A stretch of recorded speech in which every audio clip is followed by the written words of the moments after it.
নজর রাখতে হবে। রাজ্য বাজেটে নিরাশ আশা কর্মীরা, রাজপথে ফের বিক্ষোভ এবং দেখতেই পাচ্ছেন সেই ছবি আপনাদেরকে লাগাতার দেখাচ্ছি। মাসে ন্যূনতম 15,000 টাকা বেতনের দাবি আন্দোলনরত আশা কর্মীদের। বাজেটে ভাতা বৃদ্ধি মাত্র 1,000 টাকা, এতে কি সংসার চলে? প্রশ্ন তুলে ফের স্বাস্থ্য ভবন অভিযান আশা কর্মীদের।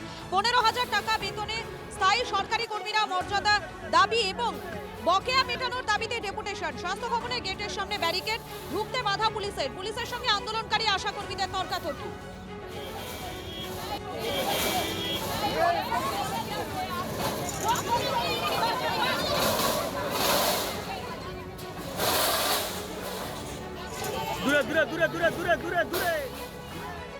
আমাদের মূল দাবি ছিল 15,000 টাকা ন্যূনতম ভাতা দিতে হবে।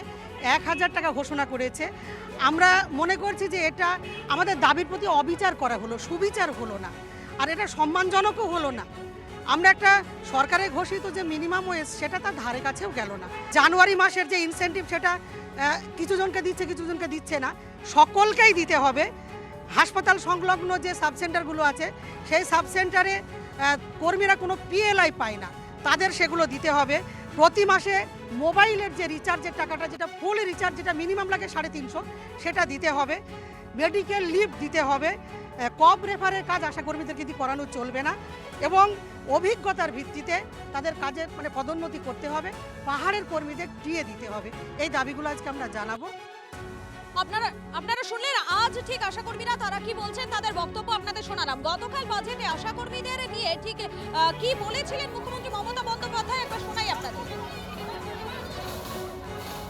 আশারা মেয়েরা যারা কাজ করে এবং আইসিডিএস, আমি মনে করি যে ওদের মাতৃকালীন ছুটিটা পাওয়া উচিত। যদিও এটা একটা প্রজেক্ট, এটা সরাসরি গভর্নমেন্টের চাকরি নয়।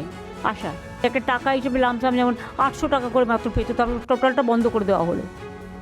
সেখান থেকে বাড়িয়ে আমরা 5,250 হ্যাঁ, এটা কিন্তু ইনসেন্টিভ ছাড়া, প্লাস ইনসেন্টিভ বাবদ আমাদের বছরে 2,500 3,000 সেটাও আমরা কন্ট্রিবিউট করি। কর্মরত অবস্থায় কেউ মারা গেলে 5 লক্ষ টাকা ক্ষতিপূরণও পাবে। এটা সবার জন্যই করা হয়েছে।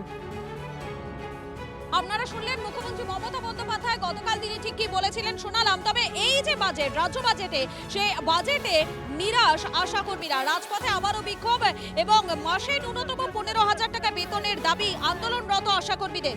বাজেটে ভাতা বৃদ্ধি হয়েছে মাত্র 1,000 টাকা এবং তাতেই তারা প্রশ্ন তুলছেন যে এতে কিভাবে সংসার চলে। প্রশ্ন তুলে ফের স্বাস্থ্য ভবন অভিযান আশা কর্মীদের। দেখতেই পাচ্ছেন স্বাস্থ্য ভবনের সামনে সেখানে কড়া নিরাপত্তা একেবারে, এবং সেখানেই কিন্তু রয়েছেন তারা তাদের দাবি নিয়ে আবারও রাস্তায় নেমেছে। একটু আশা পূরণ হয়নি, কারণ ওটা আমাদের ভাতা বাড়ানো নয়, বলা যায় ওটা আমাদেরকে ভিক্ষা দিয়েছে, করুণা করেছে আমাদের।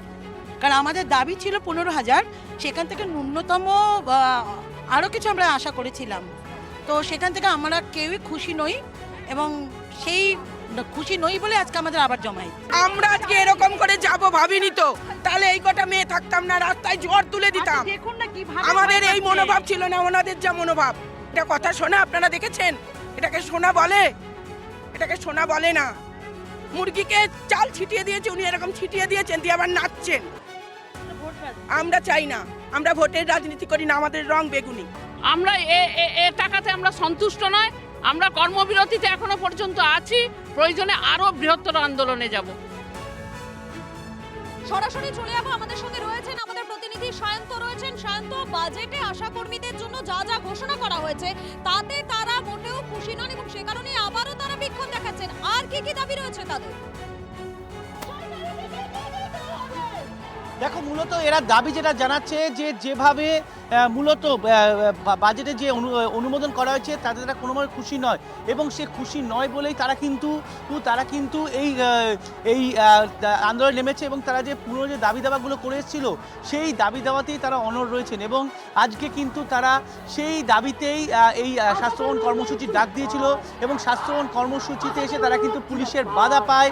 পুলিশ দ্বিস্তরীয় ব্যারিকেড করে দিয়েছে এবং সেই ব্যারিকেড করার পর তারা কিন্তু স্বাস্থ্যবন যেখানে 163 যারা জারি রয়েছে তার অদূরেই তারা বসে পড়েছেন এবং তারা স্লোগানিং করছেন। তারা ইতিমধ্যে তাদের একটি প্রতিনিধি দল স্মারকলিপিতে ঢুকেছেন এবং আমি সুদীপ গুচাইতকে বলবো ছবি দেখানোর জন্য যে তারা মূলত যে স্বাস্থ্যবনের অদূরে তারা বসেছেন, তারা সেখানে বসে নিজেদের বিক্ষোভ চালিয়ে যাচ্ছেন।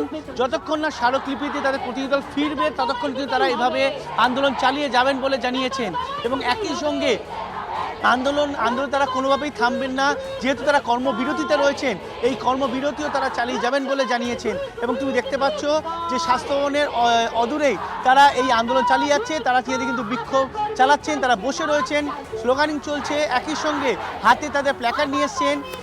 তারা যে মুখ্যমন্ত্রী বা রাজ্য সরকার তরফে যে ভাতা দেওয়ার কথা বলেছেন তাও তারা নেবেন না বলে তারা দাবি করছেন, কারণ তাদের যে দাবি, যে পুরনো দাবি, সেই দাবি মান্যতা দেওয়া হয়নি রাজ্য সরকারের তরফে। অর্থাৎ তাদের দাবি মান্যতা পায়নি, অন্তত এই বিষয়কে সামনে রেখে আবারও রাস্তায় নেমে প্রতিবাদ করছেন, বিক্ষোভ দেখাচ্ছেন তারা।